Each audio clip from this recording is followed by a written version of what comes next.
This book is called The Leaping Llama Carpet, a riotous story of mystery and dreams.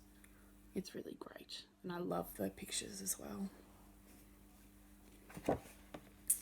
Look, my mum bought this for me, Rosie and Ia, 1997. So I got this book when I was 4. Is that right? No, 6. God, can't even add up anymore. Isolation is getting to me. The Leaping Llama Carpet. We live in a flat above my grandma's shop. Leaping Llama Carpet shop. On Sundays, when the door is locked to clamouring customers, Grandma lets me loose amongst the rugs. I roll up in runners and hide under huge hairy kilims from Kazakhstan or Kathmandu. I hop till I drop across the multicoloured zigzags and squares of pieces from the plains of Persia or the peaks of Pakistan.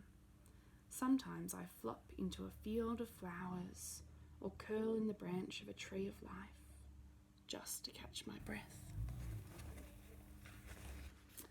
But the very best of Grandma's carpets is her leaping llama rug. I love to look at the llamas lifting their legs, leapfrogging or perching in pyramids on other llamas' backs. Every week I count them, and then I get confused because sometimes there are 33 and sometimes 32. Sometimes one hops in a different spot or points a different way. Grandma, I say, look here. I'm sure this rug can't be the one I saw before. Tell me the story. Tell me why. Is this carpet crazy or am I? Well, says Grandma, as you know, this is the Leaping Llama Carpet, woven in 1842 by the weaving masters of Mount Kalu. The very last carpet they ever made, woven with magical dancing braid. Up on a misty mountain top they wove in a trance they couldn't stop. Fingers flew back and forth, night and day, day and night, even while they slept, and their leaping llama dreams were caught in the warp and weft.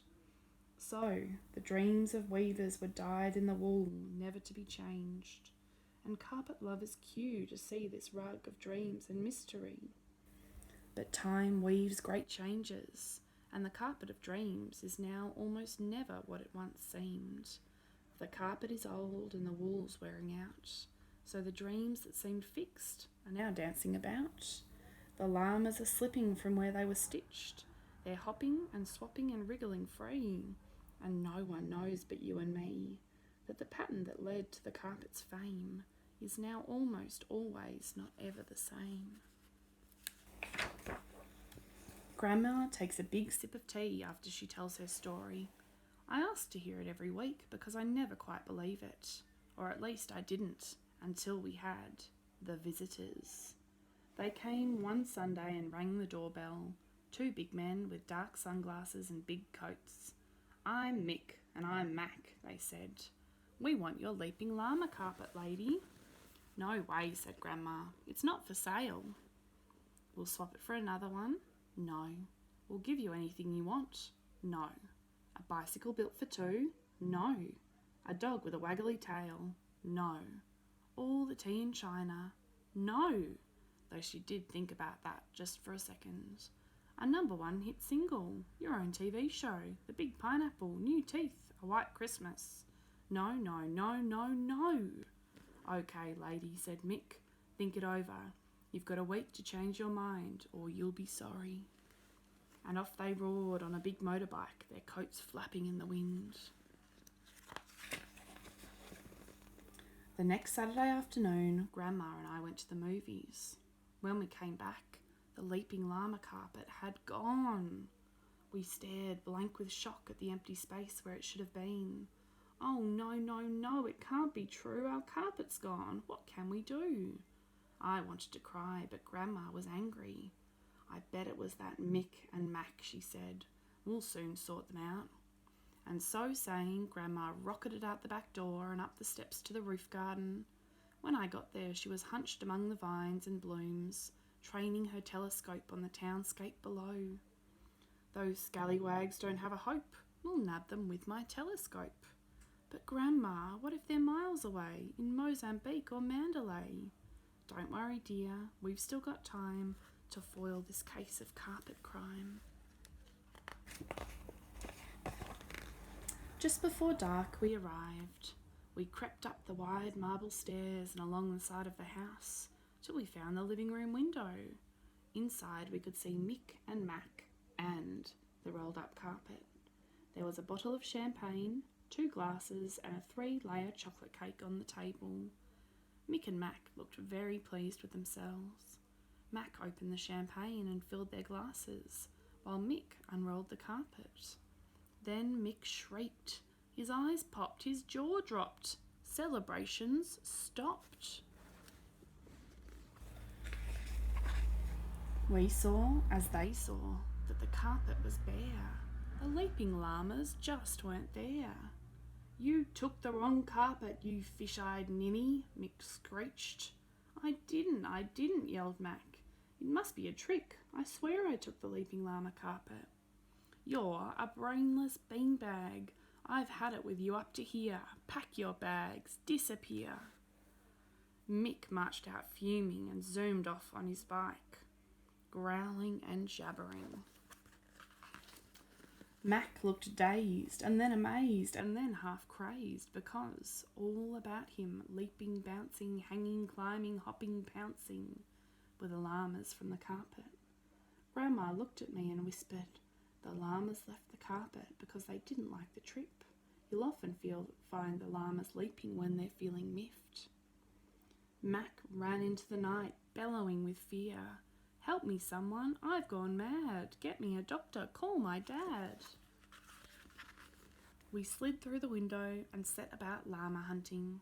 We prized them out of pictures on the wall, picked them off the lounge where they were decorating the cushions, off the TV screen where they were starring in their own show, off the fridge where they were masquerading as magnets, and off the floor where they were piling in pyramids. I watched one guzzle champagne and gobble up cake before it tottered out the window and towards the swimming pool. After it, quick, said Grandma. That little llama is particularly thick. When I got to the edge of the deep, curvy pool, the llama was just slipping in for a dip. I scooped it up in my arms and carried it inside to Grandma. She ironed it flat and dry in a second and stowed it away with the others in the fridge for safekeeping. She said the cold reminded them of their early days on the mountaintop and sent them into a deep sleep. We ate what was left of the chocolate cake, and then Grandma opened up the esky she'd brought especially.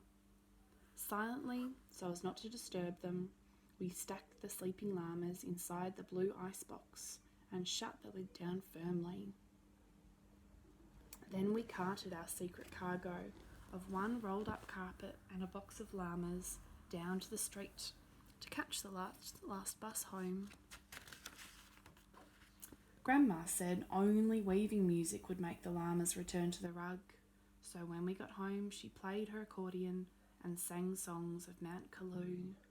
The songs were long and strange and dozy, and though I didn't mean to, I slept and dreamt of daisies and mountain tops and ice blocks and dancing carpet thieves. In the morning, I counted 33 llamas on the carpet. One was paler and fatter than the others, but they were all there. This is the one that ate the cake and jumped into the pool.